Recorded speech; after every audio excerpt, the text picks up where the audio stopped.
नमस्ते। और गर्ग संहिता के अंत में भी हम लोग क्या कहते हैं? सबलाय नमस्ते नमस्ते नमस्ते। सी व्हाट अ कोइंसिडेंस है कि नहीं है? गजब है ना। हाँ। हाँ, यहाँ पे सबलाय नमो नमस्ते, वहाँ सबलाय नमस्ते नमस्ते नमस्ते हरे कृष्णा। तो आइए, आज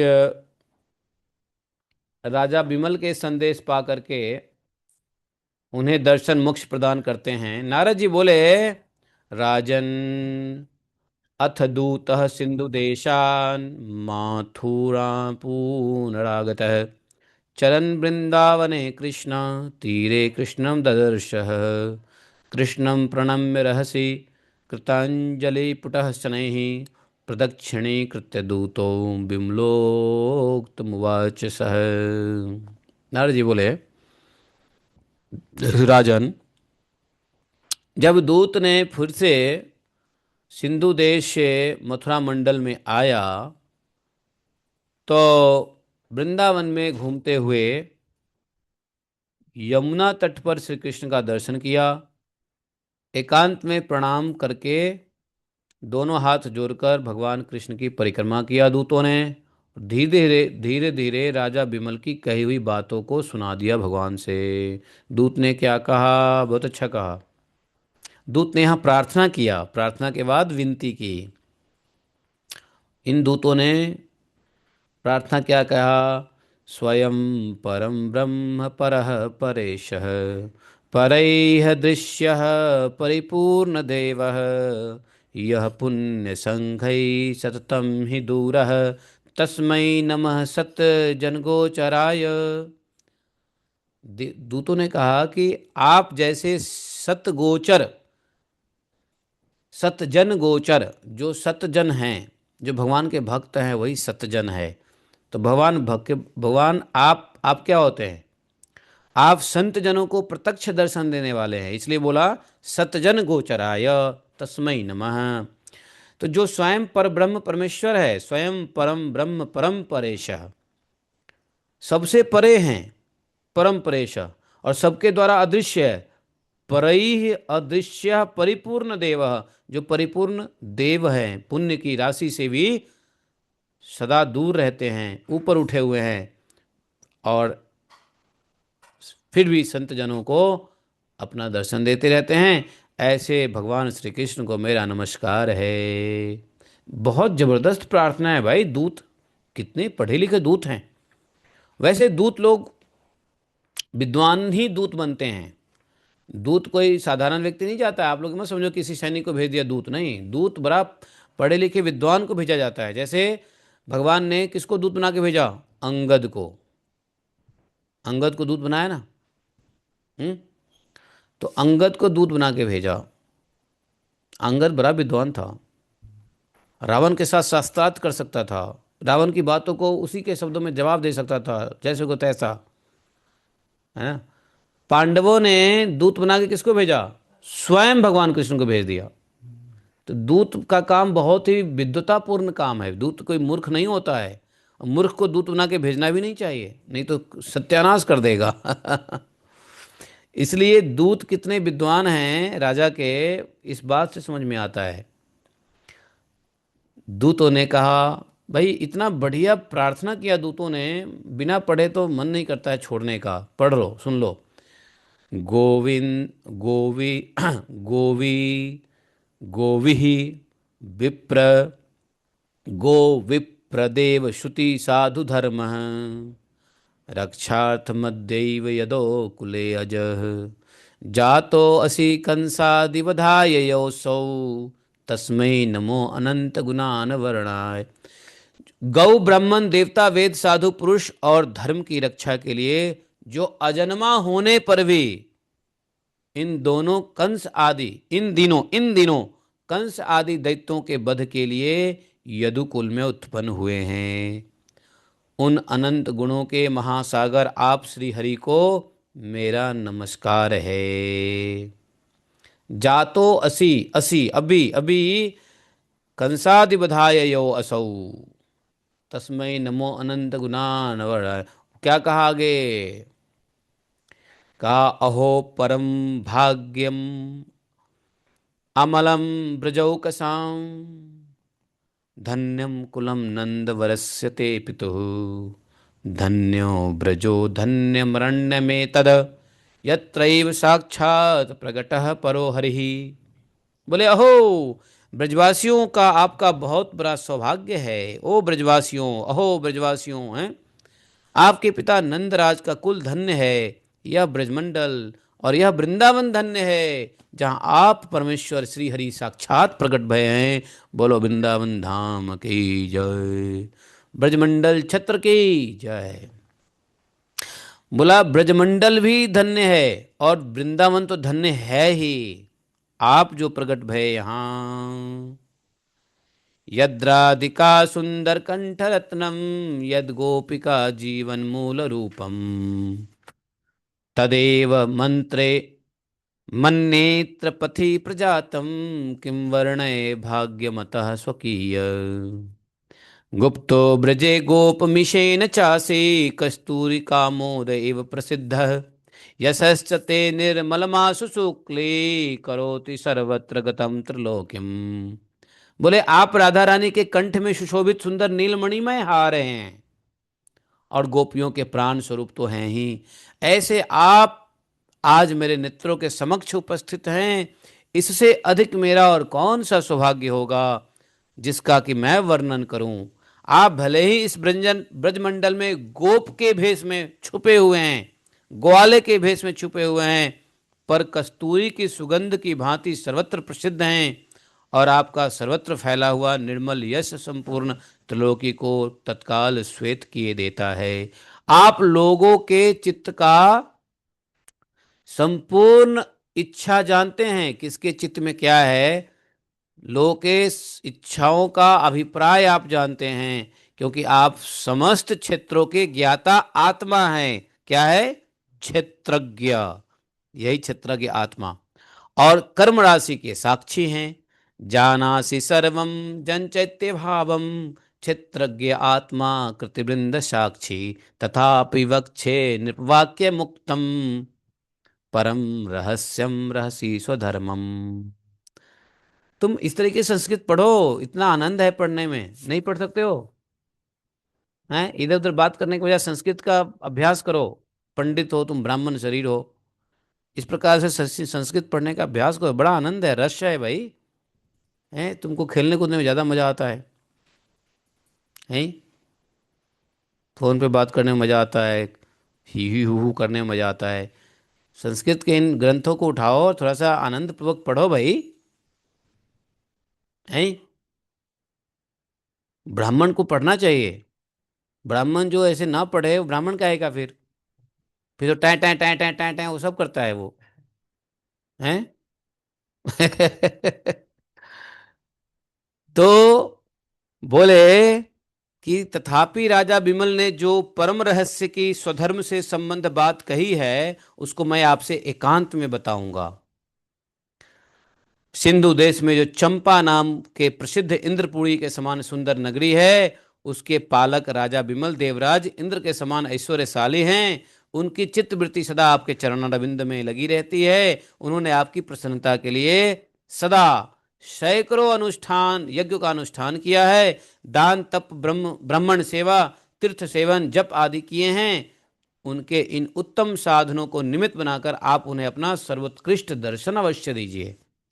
दूत ने कहा क्या कीजिए, कीजिए, दर्शन दीजिए।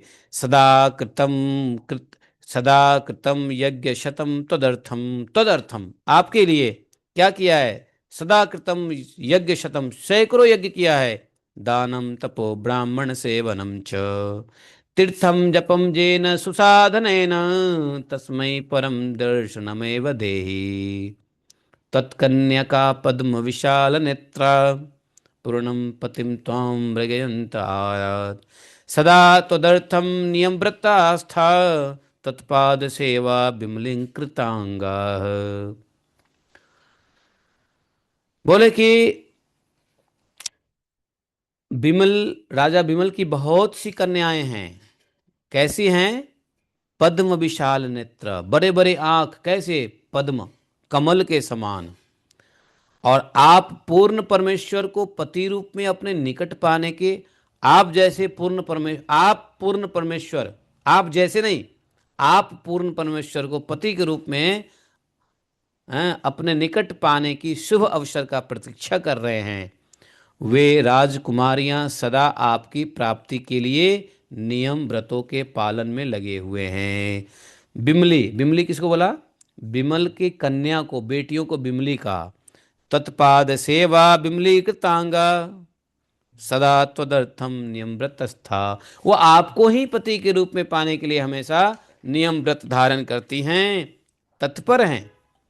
गृहाणतासां ब्रजदेव पाणिन दत्वा परम दर्शन अद्भुतम स्वयं गच्छा सुसिंधुन विशदी कुरु त्वं विमृश्य कर्तव्यमिदं त्वया ही। बोले कि वो तत्पर हैं आपके चरणों की सेवा के लिए, उनके तन मन निर्मल हो गए हैं। ब्रज के देवता, हे ब्रज के देवता, आप अपना उत्तम और अद्भुत दर्शन देकर उन सब राजकन्याओं का पाणी ग्रहण कीजिए। क्या कीजिए? पाणी ग्रहण। उस समय आपके समक्ष जो यह कर्तव्य प्राप्त हुआ है, इसका विचार करके आप सिंधु देश में चलिए और वहाँ के लोगों को अपना पावन दर्शन विशुद्ध कीजिए। नारद जी ने कहा, राजन, दूत वाक्यम यत तत श्रुत्वा प्रसन्नो भगवान हरि छन मात्रेन गतवान सदूतश्च चंपकापुरीम। अब उस दूत की बात को सुनकर भगवान कृष्ण प्रसन्न हुए और क्षण भर में दूत के साथ ही कहां पहुंच गए? चंपापुरी। और वहां पर उस समय राजा विमल का महान यज्ञ चालू था, उसमें वेद मंत्रों की ध्वनि गूंज रही थी। दूत के साथ भगवान श्री कृष्ण तुरंत आकाश से उस यज्ञ में उतरे। वक्ष स्थल, भगवान उतरे तो कैसे दिखाई दिए? कैसे दिखाई दिए? श्रीवत्सांकम घनश्यामम सुंदरम वनमालिनम पीतांबरम पद्मनेत्रम यज्ञवाटागतम हरिम। ऐसा वक्षस्थल में श्रीवत्स के चिन्ह थे, मेघ के समान श्याम कांति था, सुंदर लग रहे थे, वनमाला अलंकृत था, पीतपटावृत, पीतपटा पटका कैसा था भगवान का? पीला। कमल नयन श्री हरि को यज्ञ भूमि में आया देखकर राजा विमल तम दृष्ट्वा सहसोत्थाय, सहसोत्थाय, सहसा उठकर खड़े हो गए और विमल प्रेम विहल, विमल क्या हुए? प्रेम से विहल हो गए राजा विमल। पपात चरणो पांत रोमांची सन कृतांजलि। फिर क्या हुआ? दोनों हाथों को जोड़कर उनके चरणों में के समीप गिर पड़े राजा विमल, और उस समय उनके अंग अंग में रोमांच हो गया। फिर उठकर राजा ने रत्न और सोने से जड़ित दिव्य सिंहासन पर भगवान को बिठाया और भगवान का स्तुति किया, विधिवत पूजा किया, उनके सामने खड़े हो गए। खिड़कियों से झांक कर देखती हुई सुंदरी कुमारियों की ओर भगवान ने दृष्टिपात करके माधव श्री कृष्ण ने मेघ के समान गंभीर वाणी से राजा विमल को कहा। भगवान जो लीला करते थे ना, चाहे गोपी के साथ, चाहे गोप के साथ, चाहे बालकों के साथ, तो बीच बीच में चले जाते थे, अंतर ध्यान हो जाते थे। इसीलिए जब आते थे तो गोपियाँ पूछती या ब्रजांगनाएं पूछती या बाल ग्वाल पूछते, अरे कान्हा तू कहाँ चले गए थे? हाँ मैं यहाँ चला गया था। अब देखो यहाँ बीच में से तुरंत निकल गए और कहाँ पहुँच गए? सिंधु देश। भगवान ने कहा, महामते वरम ब्रूहि यत्ते मनसि वर्तते। हे महामते, तुम्हारे मन में जो वांछ इच्छा है वह वर मुझसे मांग लो। क्या इच्छा है? महामुनि यज्ञ बालक के वचन से ही इस समय तुम्हें मेरा दर्शन हुआ है। महामुनि यज्ञ बालक ने जो वचन दिया था, इसी की वजह से मेरा दर्शन हुआ है कि मुनियों के वचन भगवान सत्य करते हैं। विमल ने कहा कि हे देव देव, देवादिदेव, मेरा मन आपके चरणा रविंद में भ्रमर होकर निवास करे, यही मेरी इच्छा है। इसके सिवा दूसरी कोई इच्छा नहीं है, मेरे मन में कोई इच्छा नहीं है। नारद जी कहते हैं, ऐसा कहकर राजा विमल ने अपना सारा कोष, महान वैभव, हाथी घोड़ा रथ, सब कुछ भगवान को श्री कृष्णार्पण कर दिया। आत्मनिवेदनम, इसको जब सब कुछ कोई कर देता है तो उसको क्या कहते हैं? आत्मनिवेदनम। तो इस संसार में बहुत सारे राजा हुए जो भगवान को अपना सर्वस्व समर्पित कर दिया। उसमें सबसे बड़े कौन हुए? बलि महाराज हैं। उसको क्या कहते हैं? आत्मनिवेदनम आचार्य। तो कृष्णार्पण कर दिया, अपने आप को भी उनके चरणों की भेंट कर दी। बोले समर्प्य विधिना सर्वा कन्यका हरे निप, नमस्कार कृष्णाय बिमलो भक्ति तत्पर। बहुलाश्व जी अपनी समस्त कन्याओं को विधि पूर्वक श्री हरि के हाथों में समर्पित करके भगवान बिमल जी, भक्ति बिहल राजा बिमल ने श्री कृष्ण को नमस्कार किया। और उस समय जनमंडल में जय जयकार की ध्वनि हो गई। तदा जय जय रावो भुवा जनमंडले। और आकाश में खड़े हुए देवता ने दिव्य पुष्पों की वर्षा की। फिर उसी समय राजा विमल को भगवान श्री कृष्ण का सारूप्य प्राप्त हो गया और उनकी अंग कांति कामदेव के समान प्रकाशित हो उठी। शत सूर्यों के समान तेज धारण किए वे दिशा मंडल को उद्भाषित करने लगे। उस यज्ञ में उपस्थित सभी मनुष्य को के सामने देखते देखते पत्नियों के साथ राजा विमल गरुड़ पर आरूढ़ हुए और कहाँ गए? वैकुंठ को चले गए। जब कोई सारूप्य की प्राप्ति करता है तो कहाँ जाता है? वैकुंठ। वैकुंठ को चले गए। इस प्रकार राजा को मोक्ष प्रदान करके स्वयं भगवान श्री कृष्ण उनकी सुंदर कुमारियों को साथ ले ब्रजमंडल को चले आए। विवाह भी हो गया फटक से। हाँ, और वहां रमणीय कामवन में जो दिव्य मंदिर से सुशोभित था, वे सुंदरी कृष्ण प्रियाएं आकर रहने लगी। कामवन। तो कामवन में कौन रही? वही विमल की बेटियां। इसलिए विमल कुंड कहाँ है? कामवन में है। अब समझ गए विमल कुंड कामवन में किधर है, क्यों है? हाँ, तो यही कामवन में भगवान ने उनकी बेटियों को स्थान दिया। तो वो कहलाई कौन सी गोपियां? वो कौन सी गोपियां कहलाई? विमली गोपियां। विमल की कन्याएं थी ना। तो बोले कि जितनी संख्या में श्री कृष्ण प्रिया सखियां थी, उतने ही रूप धारण करके कृष्ण रास मंडल में उनका मनोरंजन करते हुए विराजमान हुए। उस रास मंडल में विमल कुमारियों के नेत्रों से जो आनंद जनित जल बिंदु गिरा, वही बन गया विमल कुंड। ये विमल कुंड वही है जो विमल राजा के कन्या के नेत्र से जल जो गिरा, वो विमल कुंड हुआ। और विमल कुंड नामक तीर्थ प्रकट हो गया। बोलो विमल कुंड की जय। विमल कुंड की कथा जानते थे आप लोग? ये कथा है विमल कुंड की। दृष्ट्वा पीत्वा च तम स्नात्वा पूजित्वा नृपेश्वर। जो विमल कुंड का दर्शन करता है, जो विमल कुंड का जल पीता है और जो उसमें स्नान पूजा करता है, अरे मेरू पर्वत के समान विशाल पाप को भी नष्ट कर डालता है और गोलोक धाम में जाता है। विमल कुंड में हम लोगों ने स्नान किया था। हम लोगों ने विमल कुंड में स्नान किया था, याद है? हैं? सूरसेन प्रभु याद है? विमल कुंड में स्नान किए थे आप, याद है? जो मनुष्य अयोध्यावासिनी गोपियों के इस कथा को सुनेगा, जो मनुष्य अयोध्यावासिनी नाम तू कथाम च स्नान। तो ये सब गोपियां कौन थी? अयोध्यावासिनी गोपियां थी। ये जब गोपी इनकी कथा जो सुनेगा, बोले वह योगी दुर्लभ परम धाम गोलोक धाम में जाएगा। आप लोगों ने यह कथा सुन ली, गोलोक धाम में जाओगे। बोलो जय जय श्री राधे श्याम। तो अयोध्या पूर्वासिन्युपाख्यानम नाम सप्तमो अध्याय श्री नारद बहुलाश्व संवादे माधुर्य खंडे श्रीमद् गर्ग संहितायाम इति। समझे? तो यहाँ पे समाप्त हो गया।